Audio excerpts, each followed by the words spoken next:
Andhra Pradesh Prevention of Dangerous Activities of Bootleggers, Dacoits, Drug Offenders, Gundas, Immoral Traffic Offenders and Land Grabbers Amendment Bill 2024 be taken into consideration. Motion moved. అధ్యక్ష, PD యాక్ట్కి సంబంధించిన bill అధ్యక్ష సుమారుగా 1986 ఈ చట్టాన్ని సవరించుటకు ఈరోజు ఈ bill ఇక్కడికి రావటం అనేది అసెంబ్లీలో ఆమోదం పొంది ఈరోజు మండలి ఆమోదానికి ఈ బిల్ ఇక్కడికి రావటం అనేది చాలా సంతోషంగా ఉంది అధ్యక్ష. ఎందుకంటే ఈ బిల్లు ఇప్పుడు చాలా ప్రధానమైన భూమికను ప్రదర్శించే పరిస్థితి ఈరోజు కనిపిస్తూ ఉంది అధ్యక్ష. ఎందుకంటే ఈరోజు కొత్త పుంతలు తొక్కే పరిస్థితిలో క్రైమ్ అనేది కొత్త పుంతలు తొక్కే పరిస్థితిలో, ఆర్గనైజ్డ్ క్రైమ్ చేసే పరిస్థితిలో, క్రిమినల్ ఏ వైపు నుంచి వస్తాడో తెలియక ప్రజలందరూ కూడా ఇబ్బందులు పడే పరిస్థితుల్లో సైబర్ క్రైమ్ విపరీతంగా పెరిగిపోయి, సోషల్ మీడియా క్రైమ్ విపరీతంగా అబ్యూజింగ్స్ విపరీతంగా పెరిగిపోయి, వీటన్నిటి నేపథ్యంలో అప్పుడున్న చట్టాన్ని కంపల్సరీగా సవరణ చేయాలి అని డిఫరెంట్ స్టేట్స్కి సంబంధించిన డిపార్ట్మెంట్కి సంబంధించినవన్నీ కూడా అధ్యయనం చేసి ఈరోజు ఈ బిల్లు సవరణకి ఈరోజు మన ముందుకు రావడం జరిగింది అధ్యక్ష. ఇందులోని అధ్యక్ష ఈరోజు మనం చూసుకుంటే అధ్యక్ష భూ దురాక్రమణ బిల్లుకి సంబంధించి ఇప్పుడే గౌరవ మంత్రి గారు కూడా మాట్లాడడం జరిగింది అధ్యక్ష. దాని గురించి పీడీ యాక్ట్ గురించి కానీ, అదేవిధంగా అధ్యక్ష సుమారుగా చూసుకుంటే అధ్యక్ష నకిలీ విత్తనాల గురించి కానీ, క్రిమిసంహారక మందులు అమ్మే విషయంలోని కానీ అపరాధి కానీ, ఎరువుల అపరాధి కానీ, కల్తీ ఆహార అపరాధి కానీ, నకిలీ దస్తావేజుల అపరాధి కానీ, నిర్ణీత వస్తువుల అపరాధి, అటవీ అపరాధి, జోదముల అపరాధి, పేరులు అపరాధి, ఆయుధముల అపరాధి, లైంగిక అపరాధి, సైబర్ నేరముల అపరాధి, వైట్ కాలర్ అపరాధి, బియ్యపు దొంగలు, అదేవిధంగా ఇసుక అక్రమ తవ్వకం మరియు రవాణా. ఇంతకుముందు 6 క్రైమ్స్ ఇందులో ఉంటాయి. ఇప్పుడు మనం తిరిగి సుమారుగా 15 క్రైమ్స్ని ఇందులో కూడా యాడ్ చేసి ఈరోజు ఈ యాక్ట్ని బలపరచాల్సిన పరిస్థితి, సవరించాల్సిన పరిస్థితి వచ్చింది అధ్యక్ష. ఎందుకంటే ఈ టైంలో ఈ బిల్లు పెట్టాల్సిన అవసరం రావడానికి గల ప్రధానమైన కారణం ఏంటి అధ్యక్ష, లాస్ట్ మనం గవర్నమెంట్ చూసుకుంటే ఈ రోజు ఇక్కడ నుంచొని మన రాజకీయాలు మాట్లాడడమో లేకపోతే వాటెవర్ మేము ఏం చేయాలనుకున్న అధ్యక్ష కొన్ని వాస్తవాలు మనం తెలుసుకోవాల్సిన అవసరం కూడా ఉంది అధ్యక్ష. ఎందుకంటే సుమారుగా ఇప్పుడు అధ్యక్ష ఇందాక మనం చూస్తే ఇంతకు ముందు కూడా గత గవర్నమెంట్లో సీఎంగా ఉన్న ఇప్పుడున్న పులివెందుల ఎమ్మెల్యే గారు ఎవరైతే ఉన్న జగన్మోహన్ రెడ్డి గారు ఆ టైంలో సీఎం హోదాలో కూర్చొని ఒక క్రిమినల్స్ని ఎంపవర్ చేసే పరిస్థితి అయితే మనం చూసాం అధ్యక్ష.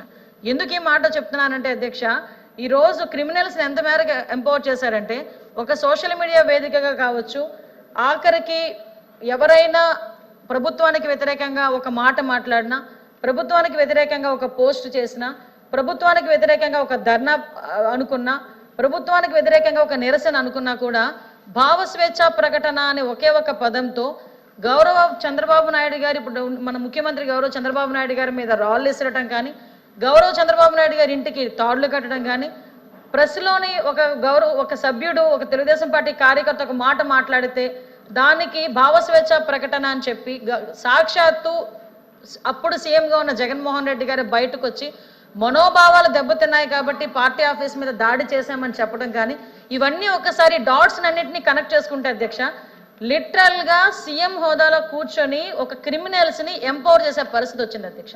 ఎందుకు ఈ మాట చెప్తున్నానంటే దాని గణాంకాలు కూడా చెప్తున్నాయి అధ్యక్ష. లాస్ట్ టైం మన సభ్యులు అడిగిన ప్రశ్నకి కూడా నేను సమాధానం చెప్పేటప్పుడు 2014 నుంచి 19 వరకు, 19 నుంచి 24 వరకు కూడా చూసుకున్నా ఎన్ని పరిస్థితుల్లోని కూడా దగ్గర 20% క్రైమ్ పెరిగిన పరిస్థితి అధ్యక్ష. ఎంత మేరకు పెరిగిందంటే దాడులు చేయటం కానీ, అబ్యూజెస్ కానీ, రేపులు కానీ, హత్యలు కానీ, నడి రోడ్డు మీద మాస్క్ అడిగిన పాపానికి డాక్టర్ సుధాకర్ అనే వ్యక్తిని కొట్టి ఆ రోజు అతని చావుకు కారణమైనప్పుడే అప్పుడున్న ముఖ్యమంత్రి మాట్లాడుంటే ఇన్ని క్రిమినల్ జరిగేవి కాదు అధ్యక్ష. అదేవిధంగా శిరోముండనం అంటే ఇసుక అక్రమ రవాణా గురించి మాట్లాడినప్పుడు ఆ శిరోముండనం చేసినప్పుడే ఆ రోజు మాట్లాడుంటే ఇన్ని జరిగేవి కాదు అధ్యక్ష. గాంజా ఎన్ని పెరిగిపోయినాయి అధ్యక్ష.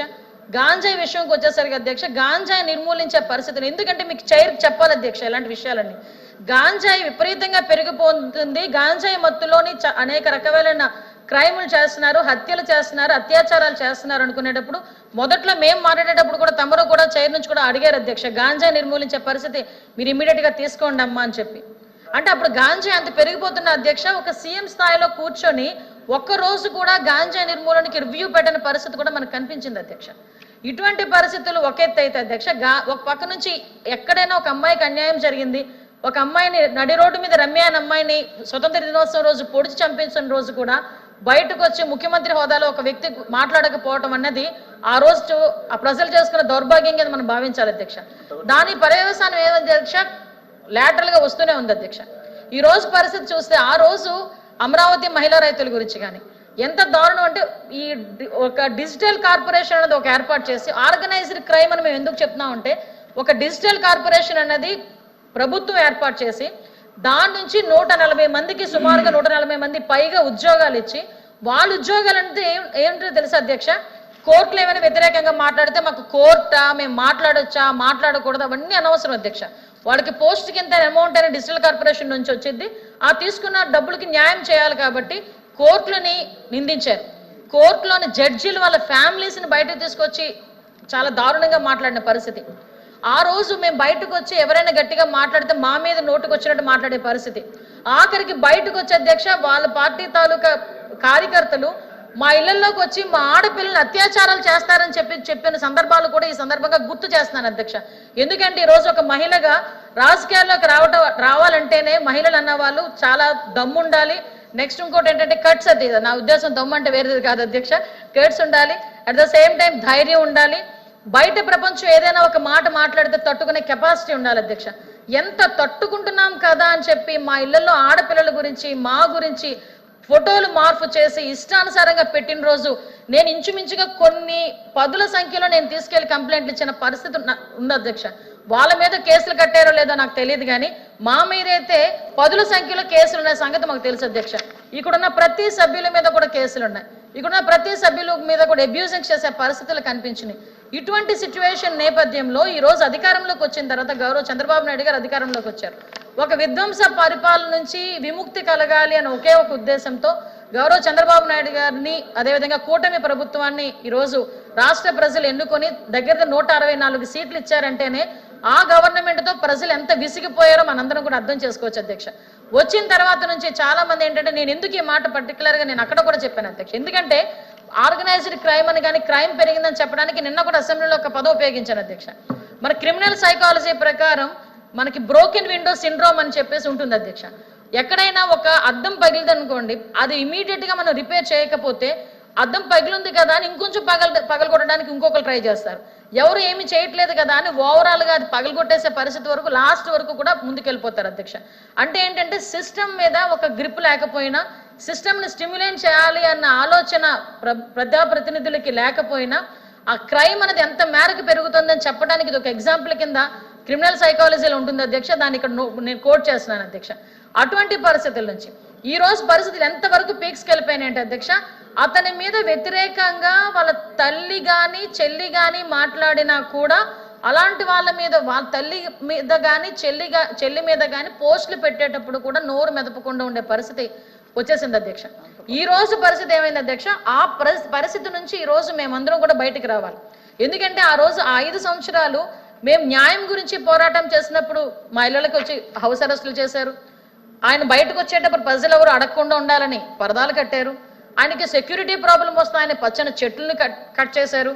ఆఖరికి అతను మీటింగుల్లో కూర్చుంటే పెన్ను పెట్టుకునేవ్వలేదు అధ్యక్ష, బ్లాక్ చున్నీలు వేసుకునేవ్వలేదు అధ్యక్ష. బ్లాక్ చున్నీ కూడా తీసేసి అక్కడ పెట్టి వెళ్ళమనే పరిస్థితులు ఆడవాళ్ళు ఎదుర్కొన్నారు అధ్యక్ష. నేను ఇక్కడ కోట్ చేయాలి, ఎందుకంటే ఇలాంటి సిచ్యువేషన్స్లో క్రైమ్ ఎంతలా పెరిగింది. ఒక క్రిమినల్ మెంటాలిటీ ఉన్న వ్యక్తి సీఎం కుర్చీలో కూర్చుంటే ఏ రకంగా రాష్ట్రం బస్టు పట్టిపోయిందని చెప్పడానికి ఒక ఎగ్జాంపుల్ కింద చెప్పాను అధ్యక్ష. దీన్ని క్యారీ ఫార్వర్డ్ చేసుకొని ఈ రోజు మనం వచ్చిన తర్వాత డే ఫస్ట్ నుంచి కూడా అధ్యక్ష, ఇందాక గౌరవ మంత్రి గారు మన బీసీ వెల్ఫేర్ మినిస్టర్ గారు గంజాయి మహిళలు ఏదో సంథింగ్ ఒక టాపిక్ వచ్చినప్పుడు అధ్యక్ష చాలా మంది అబ్జెక్షన్ చేశారు. కానీ ఈ రోజు నేను చెప్తున్నాను అధ్యక్ష, యువగలం పాదయాత్రలో గౌరవ మంత్రి గారు మా లోకేష్ గారు యువగలం పాదయాత్ర చేస్తూ ఉంటే చంద్రగిరి కాన్స్టిట్యున్సీ దగ్గరకు వచ్చి ఒక ఇద్దరు తల్లి కూతుర్లు ఇద్దరు కూడా స్కార్ఫులు కట్టుకొని వచ్చారు అధ్యక్ష. ఎందుకమ్మా ఏంటంటే ఏడుస్తున్నారు, ఏంటో కనుక్కోండి, ఏమైనా ఇబ్బంది ఏమో అని కనుక్కొని అడిగితే అధ్యక్ష, తల్లి వాళ్ళ కూతురు గురించి 10వ తరగతి చదువుతున్న కూతురు గురించి కంప్లైంట్ ఇవ్వడానికి, కంప్లైంట్ కాదండి, నా కూతుర్ని రక్షించండి, ఏదో ఒక డీఅడిక్షన్ సెంటర్లో జాయిన్ చేయండి, నా కూతురు గంజాయికి అలవాటు చేసేసారో నా కూతుర్ని అని చెప్పి అప్పుడు వచ్చి మాట్లాడిన తర్వాత ఆ నేపథ్యంలో ఆ అమ్మాయిని ఇమ్మీడియట్గా ఎలాగ మనం రెస్క్యూ చేయాలి, ఆ అమ్మాయిని ఎలాగ మనం రక్షించుకోవాలన్న కాన్సెప్ట్ ఒక పక్కన మనం చేసుకుంటే ఫర్దర్గా మనం వచ్చిన తర్వాత గంజాయి నిర్మూలించాలని ఆ రోజే మేము అనుకున్నాం అధ్యక్ష. అప్పటి నుంచి కూడా ఒక రకంగా అంటే ఎంత మేరకు స్కూల్ బ్యాగ్స్ వరకు కూడా గంజాయి వెళ్ళిపోయిందని చెప్పడానికి మీకు ఎగ్జాంపుల్ చెప్పాను అధ్యక్ష. ఈ రోజు వచ్చిన తర్వాత చాలా మంది అన్నారు చంద్రబాబు నాయుడు గారు వచ్చారు, ఆ రోజు జగన్మోహన్ రెడ్డి వచ్చిన వెంటనే ప్రజాకు వేదిక కూల్చేశాడు, అవి చేసేసాడు, ఇవి చేసేసాడు. సో చంద్రబాబు నాయుడు గారు వచ్చిన తర్వాత కూడా అదే కక్ష సాధింపు చర్యలు మొదలవుతాయేమోనని చాలా రకాలుగా వాళ్ళు మాట్లాడారు, ఇంటలెక్చువల్స్ మాట్లాడుకున్నారు, ఏం జరుగుతుందని వెయిట్ చేశారు అధ్యక్ష. కానీ ఒక విజన్ ఉన్న నాయకుడిగా ఈ రోజు వ్యవస్థలని నిర్వీర్యం అయిపోయి అప్పుల ఊబిలో కూరుకుపోయిన ఈ ఆంధ్రప్రదేశ్ని బయటకు తీసుకురావాలంటే పగలు ప్రతీకారాలు అదన్నది ఒక చాప్టర్ పక్కన పెట్టి అభివృద్ధి సంక్షేమం కింద ముందుకెళ్ళాలి అని చెప్పి డే ఫస్ట్ నుంచి కూడా దాని మీదే ఆయన రివ్యూస్ చేసుకున్నారు, దాని మీదే ఆయన చర్యలు తీసుకుంటున్నారు అధ్యక్ష గౌరవ ముఖ్యమంత్రి గారు. ఆఖరికి ఎక్కడైనా ఒక ఆడపిల్ల అన్యాయం జరిగి చనిపోయిందంటే నేనైనా వెంటనే ఎస్పీ గారిని అడుగుతానో లేదో నాకు తెలియదు అధ్యక్ష. ముఖ్యమంత్రి స్థాయిలో వ్యక్తి మాట్లాడాలనుకుంటే ఒక డీజీపీ లెవెల్లోనే ఎవరో ఒకరితో మాట్లాడొచ్చు, కానీ ఒక ముఖ్యమంత్రి స్థాయి వ్యక్తి ఇమీడియట్ గా ఏ జిల్లా అయితే ఆ ఎస్పీకి ఫోన్ చేసి మాట్లాడే పరిస్థితి కూడా వచ్చి ఈ రోజు ఆ క్రైమ్ ని కంట్రోల్ చేసే పరిస్థితి వచ్చింది అధ్యక్ష. ఈ రోజు ఈ బిల్ కూడా అధ్యక్ష మీరు అడగొచ్చు, ఈ బిల్ ఇప్పుడు బిల్ గురించి మాట్లాడండి అన్న కాన్సెప్ట్ లో రాయినా క్లియర్ గా చెప్తున్నా అధ్యక్ష. ఇంత పరిస్థితులు ఉన్నాయి అధ్యక్ష. ఇటువంటి సిచ్యువేషన్స్ లో ఈరోజు సోషల్ మీడియా మీద పెడుతున్న పోస్టుల గురించి కూడా ఇందాక గౌరవ సభ్యులు డిస్కషన్కి అడిగారు అధ్యక్ష. నిజంగా డిస్కషన్కి ఇచ్చుకుంటే మేము సమాధానం చెప్పడానికి మేము రెడీగా ఉన్నాం, మేము ధైర్యంగా ఉన్నాం అధ్యక్ష. అసలు ఏ మొహం పెట్టుకున్న సోషల్ మీడియా గురించి డిస్కషన్కి అడిగారో నాకైతే అర్థం కాలేదు అధ్యక్ష. నిజంగా వాళ్ళు చూసే వాళ్ళకి ధైర్యం ఉంటే మేము చూపించడానికి సిగ్గుపడకుండా మేము చూపించాలి. ఎందుకంటే ఈరోజు ప్రజలకు తెలియాలి అధ్యక్ష. ఈరోజు మాట్లాడితే సోషల్ మీడియాలో మాకు మమ్మల్ని అక్రమంగా కేసులు పెడుతున్నారు అన్నారు. సోషల్ మీడియాలో అక్రమంగా కేసులు అంటే ఏంటో తెలుసా అండి అధ్యక్ష? ఒక ఎల్జీ పాలిమర్స్ గురించి మాట్లాడారని 60 సంవత్సరాల రంగనాయకం అన్న వ్యక్తిని అర్ధరాత్రి తీసుకెళ్లి సిఐడి పోలీసులు అర్ధరాత్రి తీసుకెళ్లిన పరిస్థితి అధ్యక్ష. అంకబాబు అనే వ్యక్తి డిపార్ట్మెంట్కి సంబంధించి వ్యతిరేకంగా మాట్లాడినందుకు తీసుకెళ్లిన పరిస్థితి అధ్యక్ష. అది అక్రమ కేసులు అంటే అధ్యక్ష. ఆఖరికి అమరావతి మహిళా రైతులు బయటకు వచ్చి మాట్లాడుతుంటే వాళ్ళ డ్రెస్సింగ్ గురించి కూడా సోషల్ మీడియాలో దరిద్రంగా మాట్లాడినా కూడా దాని మీద కేసులు పెడితే తిరిగి వాళ్ళ మీద కేసులు పెట్టే పరిస్థితి అధ్యక్ష. ఆఖరికి అక్రమ కేసు అంటే ఎస్సీ ఎస్టీ అట్రాసిటీ కేసు నా మీద పెట్టారు అధ్యక్ష. నాకు వర్తిస్తుంది అధ్యక్ష? తమరే చెప్పండి. నేను దాని గురించి కోర్టు కూడా అటెండ్ అవుతున్నాను తెలుసా మీకు కడపలోని. అవి అక్రమ కేసులు అధ్యక్ష. అంతేగాని ఈరోజు మేము పెడుతున్న జెన్యూన్ కేసెస్ ఒక మహిళ తాలూకా సెల్ఫ్ రెస్పెక్ట్ని కాపాడేటట్టుగా ఈరోజు రాష్ట్రంలోని అందరూ మహిళలు కూడా తలెత్తుకుని తిరిగేటట్టుగా, మహిళలే కాదు అధ్యక్ష వారికి రాజ్యాంగం ఇచ్చిన హక్కులు నిలబెట్టేటట్టుగా ఈరోజు మేము బిహేవ్ చేస్తున్నాం అధ్యక్ష. కాకపోతే అధ్యక్ష ఈరోజు బయటకు వచ్చి ఏం మాట్లాడుతున్నారు అధ్యక్ష? ఏంటి అధ్యక్ష పోస్టులు? ఒక డిప్యూటీ సీఎం పొజిషన్, ఇంతకు ముందంటే మేము అపోజిషన్లో ఉన్నాం, మా గురించి మాట్లాడారంటే చెలాగా వెళ్తుందిలే, ఇంకా వాళ్ళ అధికారులు ఉన్నారు కదా చేసుకుంటున్నారులే అన్న ఫీలింగ్లో మేము కూడా ఏవో కంప్లైంట్లు ఇచ్చాము, దయతలిస్తే తీసుకున్నారు, ఏదో కేసు పెట్టారో మాకు కూడా తెలియదు. కానీ అధ్యక్ష ఈరోజు మేము అధికారంలోకి వచ్చాము, గౌరవ చంద్రబాబు నాయుడు గారు ఒక ముఖ్యమంత్రి స్థాయిలో ఉన్నారు, గౌరవ లోకేష్ గారు ఒక మంత్రి పొజిషన్లో ఉన్నారు, నేను ఇక్కడ హోమ్ మినిస్టర్ పొజిషన్లో ఉన్నాను, ఇక్కడ చాలా మంది ఒక్కొక్కరు ఒక్కొక్క ప్రజాప్రతినిధులు, డిప్యూటీ సీఎంగా పవన్ కళ్యాణ్ గారు ఉన్నారు. డిప్యూటీ సీఎంగా పవన్ కళ్యాణ్ గారు ఆడపిల్లలు వాళ్ళ ఇంట్లో ఆడపిల్లలు మేము ఇలా చేస్తాం అలా చేస్తాం ఒకటి పోస్టింగ్ పెడతాడు, వదిలేయాలి అధ్యక్ష? ఈరోజు నా మీద అధ్యక్ష నోటుకు వచ్చినట్టు మార్పు చేసి పెడతారు అధ్యక్ష, వదిలేయాలి అధ్యక్ష? చంద్రబాబు నాయుడు గారు ఫ్యామిలీ మీద మాట్లాడతారు అధ్యక్ష, వదిలేయాలి అధ్యక్ష? ఈరోజు మా పరిస్థితి ఎలాగుంటే కామన్ పబ్లిక్ పరిస్థితి ఏంటి అధ్యక్ష? ఈరోజు కాలేజీలో చదువుకుంటున్న ఆడపిల్లల గురించి కూడా అధ్యక్ష ఒక ఫోటో తీయడం, ఏదో యాప్ డౌన్లోడ్ చేసుకోవడం, ఆ మార్పు చేయడం, ఆ పిల్లకి ఆ కుటుంబ సభ్యులకి ఆ ఫోటో పంపించిన తర్వాత అమ్మాయిని బ్లాక్మెయిల్ చేయడం, ఆ అమ్మాయి సెన్సిటివ్ మైండ్తో అయితే అతను బ్లాక్మెయిలింగ్కి తను కమిట్ అయ్యే పరిస్థితి, బయటికి చెప్పుకోలేక తల్లిదండ్రులకి చెప్పుకోలేక సూసైడ్లు చేసుకునే పరిస్థితి వచ్చినాయి అధ్యక్ష.